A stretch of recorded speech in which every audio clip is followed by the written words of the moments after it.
जनता के बीच पहुंचकर मध्य प्रदेश में कांग्रेस द्वारा विधानसभा स्तरीय आंदोलन की शुरुआत की गई है, जिसमें बालाघाट जिले की विधानसभा में कांग्रेसियों द्वारा आंदोलन करते हुए महंगाई, मूल्य वृद्धि सहित आमजनों की समस्या को लेकर भाजपा को चिताया जा रहा है। इसी कड़ी में 3 सितंबर को कटंगी विधानसभा में आंदोलन हुआ, जिसके तहत बस स्टैंड में धरना आंदोलन करते हुए कांग्रेसी नेता भाजपा सरकार की नीतियों की आलोचना करते हुए जमकर बरसे। इस आंदोलन में जिला कांग्रेस कमेटी के पदाधिकारियों के साथ ही कटंगी ब्लॉक एवं क्षेत्र के कांग्रेस जनों की बड़ी संख्या में मौजूदगी रही। मंचासीन पदाधिकारियों ने बारी बारी से संबोधन देते हुए रासायनिक खाद, पेट्रोल, डीजल के दाम, बढ़ती महंगाई, बिजली बिल और बिजली कटौती को लेकर आंदोलन किया। इस दौरान जिला कांग्रेस कार्यकारी अध्यक्ष राजा सोनी ने कहा कि देश प्रदेश की जनता महंगाई से त्रस्त है और दूसरी ओर किसानों पर लाठीचार्ज किया जा रहा है। किसानों का शोषण हो रहा है, खाद्य पदार्थों के दाम आसमान छू रहे हैं, पेट्रोल डीजल की कीमतें लगातार बढ़ रही हैं। उन्होंने कहा कि सरकार कोरोना से मौत के कम आंकड़े दिखाकर मुआवजे से बचना चाहती है। भाजपा सरकार से इस संकट की घड़ी में आपदा में अवसर का काम किया है। इसके अलावा कांग्रेस कार्यकारी अध्यक्ष ने टैक्स वृद्धि, SC/ST पर अत्याचार का जिक्र करते हुए कांग्रेस सरकार को गिराकर खरीद फरोख्त से बनी सरकार बताते हुए जनता द्वारा सबक सिखाने की बात कही। आप सभी जानते हैं कि आज जिस तरह से पूरे देश की जनता, पूरे प्रदेश की जनता महंगाई से त्रस्त है। आप सभी ने देखा कि किस तरह से पूरे देश के अंदर में किसानों का शोषण ये जो भारतीय जनता पार्टी की सरकार है वो कर रही है।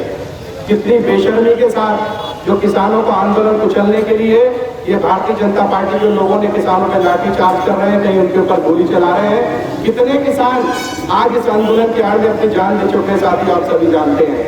लेकिन उसके बावजूद भी ये निकम्मी और जो बेशर्म सरकार है भारतीय जनता पार्टी की, इसकी आंख नहीं खुल रही है और आज भी किसानों का शोषण लगातार बदस्तूर भारतीय जनता पार्टी द्वारा पूरे देश में, पूरे प्रदेश में जारी है साथियों।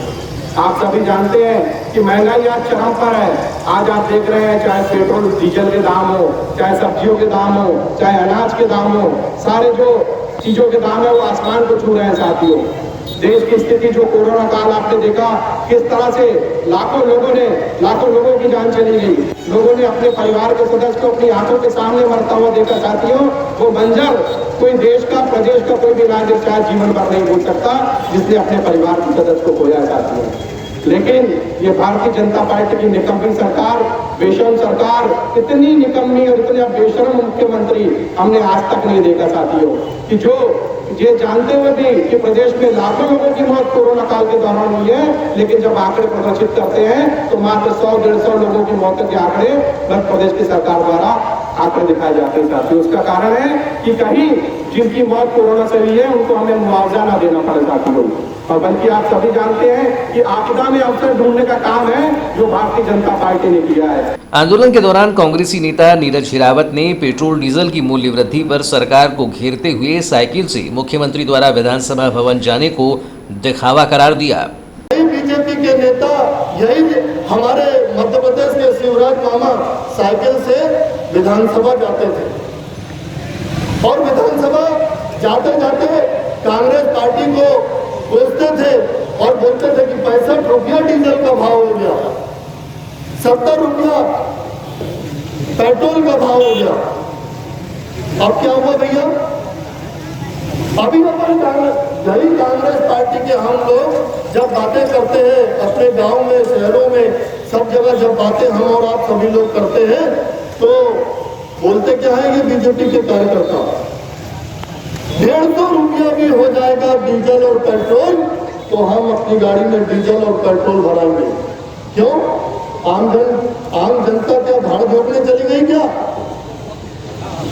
इसीलिए आपको बैठाए थे, इसलिए आपको केंद्र में मनमोहन सिंह जी की सरकार की जगह में आपको स्थापित करे थे कि आप 100 रुपया और 115 रुपया डीजल और पेट्रोल के भाव कर दो और बाद में ये बात बोलो कि 150 रुपया भी होगा तो हम 150 रुपया का पेट्रोल और डीजल भराएंगे।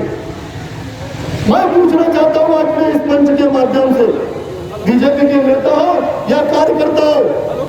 कांग्रेस असंगठित कामगार प्रदेशाध्यक्ष आशुतोष बिसेन ने कहा कि यह थोपी हुई सरकार है, किसानों को लगातार खाद बीज से वंचित किया जा रहा है। बढ़ती हुई बेरोजगारी और बेरोजगार होते युवा साथी निश्चित तौर पे आने वाले भविष्य के लिए चिंता का विषय है। और उससे भी बड़ी चिंता का विषय है, क्योंकि हम कटंगी के विधानसभा मुख्यालय पर इस सभा को संबोधित कर रहे हैं, तो कटंगी की स्थानीय स्तर की, हमारे जिले की स्थानीय स्तर की जो कानून व्यवस्था है, शासन प्रशासन के काम करने का तरीका है, इसके ऊपर भी चर्चा होना चाहिए। हमने देखा पिछले 1.5 सालों में किस तरीके से हमारे क्षेत्र के गरीब आदिवासियों पर, मजलूमों पर, गरीब मजदूरों के ऊपर झूठे प्रकरण भारतीय जनता पार्टी के लोगों के द्वारा या माफियाओं के इशारों पर यहाँ के प्रशासन ने लादे हैं। एआईसी सदस्य पुष्पा बिसेन ने कहा कि पहले दाम बढ़े थे तो भाजपा सड़क पर उतरती थी, लेकिन अब इतनी मूल्य वृद्धि है कि जीना दुश्वार है और सरकार चुपचाप है। हमारे मध्य प्रदेश में जो हालत चल रही है, जो हालात मध्य प्रदेश के साथियों, निश्चित है कि आम जनता आज बहुत ज्यादा परेशान है। चाहे वह बिजली का बिल हो, चाहे बिजली की कटौती हो, चाहे पेट्रोल डीजल की बढ़ते हुए दाम हो, चाहे महंगाई हो, चाहे किसानों की समस्या हो, चाहे रोजगार को लेकर के समस्या है, बेरोजगारी तो बहुत ज्यादा बढ़ चुकी है।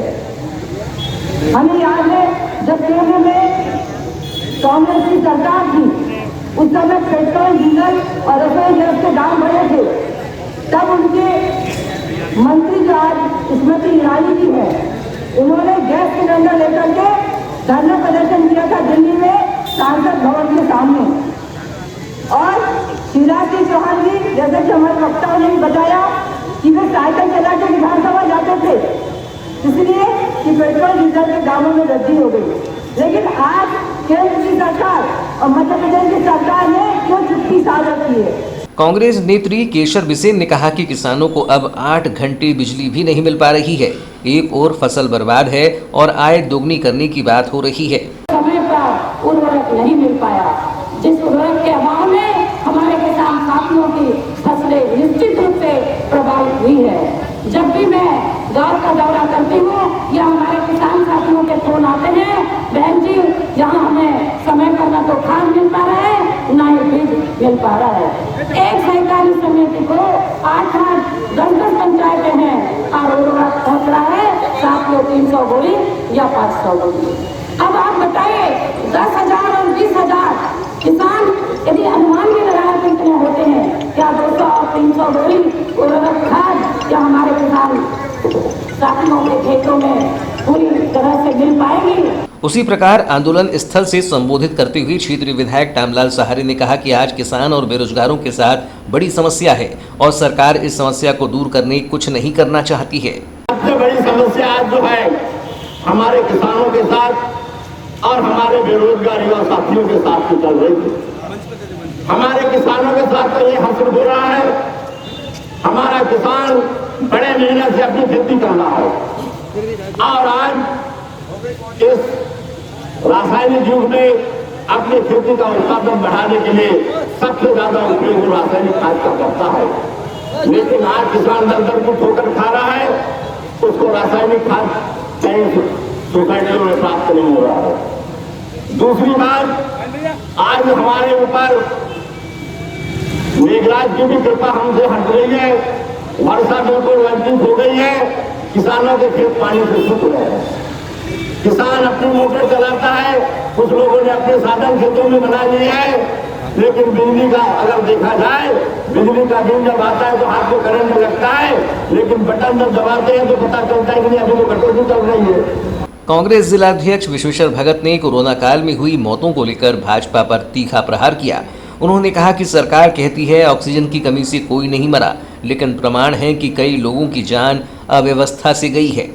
आया कि उससे हमारे लोगों को जैसी प्रदेश में चिकित्सा व्यवस्था मिलना चाहिए वो पूरी व्यवस्था नदारत नहीं, कहीं से अलग से बेड की व्यवस्था नहीं की गई, दवाइयों की व्यवस्था नहीं की गई।